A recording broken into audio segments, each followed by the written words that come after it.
Hello and welcome to this video on the Mplus path diagram output for confirmatory factor analysis and structural equation modeling.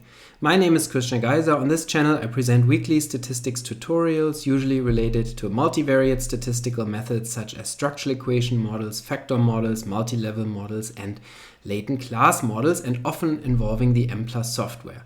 If this is something that interests you, then please subscribe to this channel. Also, don't forget to hit the like button and to check out the description for additional resources, including a link to my weekly stats newsletter. In this video here, I want to show you the Mplus feature of producing a path diagram when you run a path analysis, structural equation model, or confirmatory factor model. And so here I have a 3-factor confirmatory factor analysis model that I already ran in Mplus. And so this is my output window.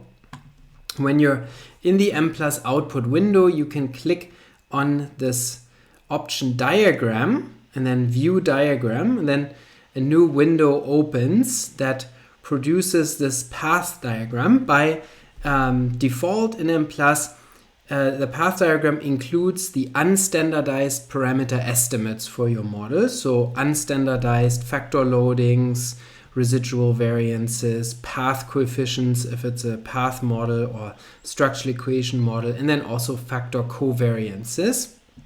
And then in parentheses, you get the standard error. So here you can see we have the unstandardized factor loadings. The first loading for each factor is fixed to 1 for identification. That's the Mplus default. And then subsequent loadings on a given factor are freely estimated with a standard error given in parentheses. On the right hand side you can see the error variance estimates with standard errors, and then on the left hand side where you have the factors you can see their variances and their covariances. And it's a little bit difficult to tell here in this picture what is what. So what are the variances, what are the covariances? So this is something that I find to be a disadvantage of this way that Mplus depicts these parameter estimates. So to be sure that you correctly realize what each parameter is, I would refer to the printed output where those are listed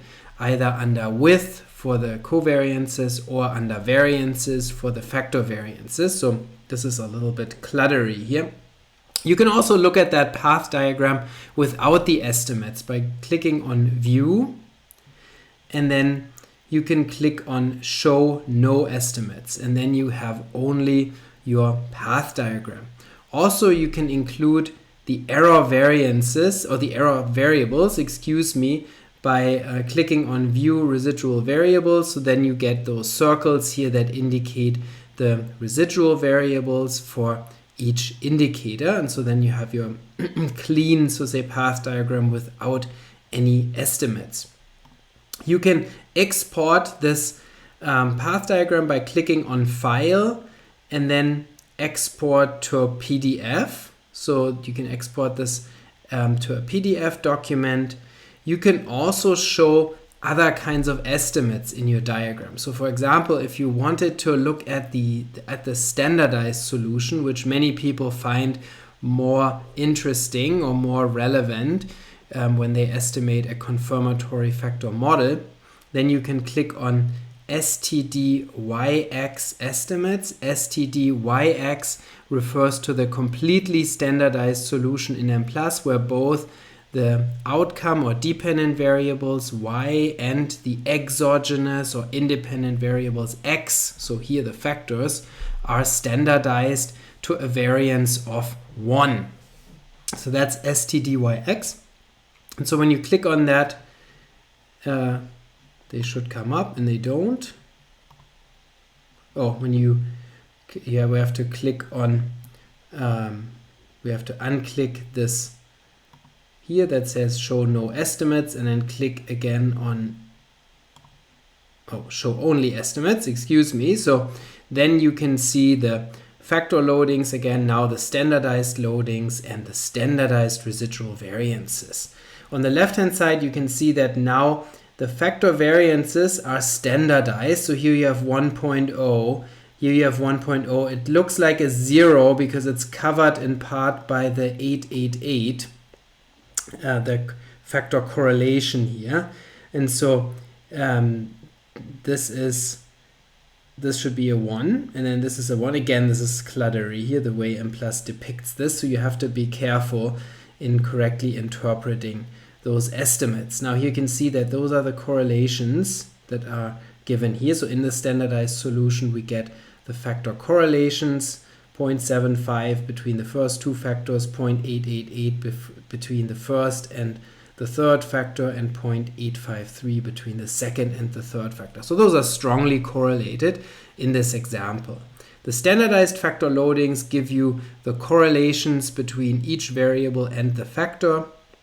And so you can see those are relatively high, not extremely high, indicating that those variables may not be extremely reliable as measures of the factor, and or that they contain a large portion of specific item or specific indicator variance. So here those were ability measures, and so each ability measure might contain specific ability variance that is not reflected by the common factor.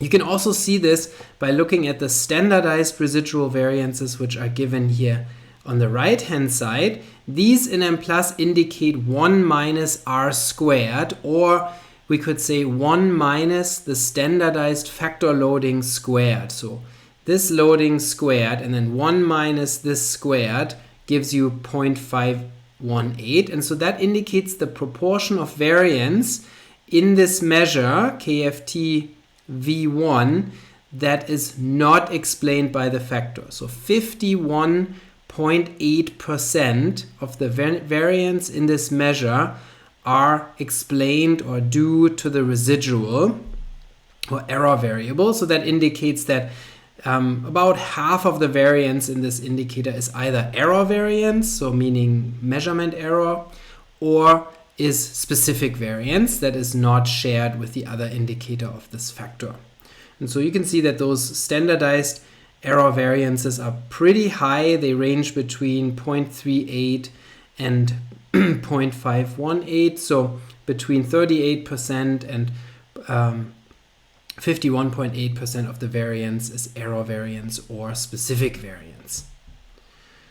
So that's what you can find here in this diagram. It's a pretty nice option to take a quick look at some parameter estimates. Maybe in some cases you can use the diagram, you can export it to a presentation or include it in a PowerPoint or Word document.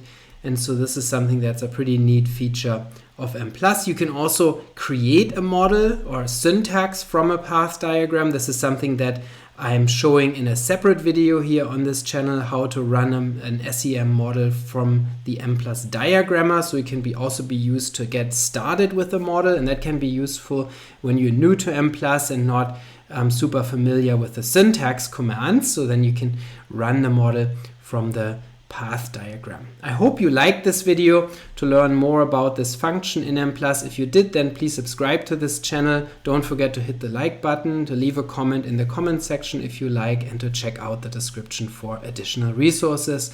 And I'll see you next time.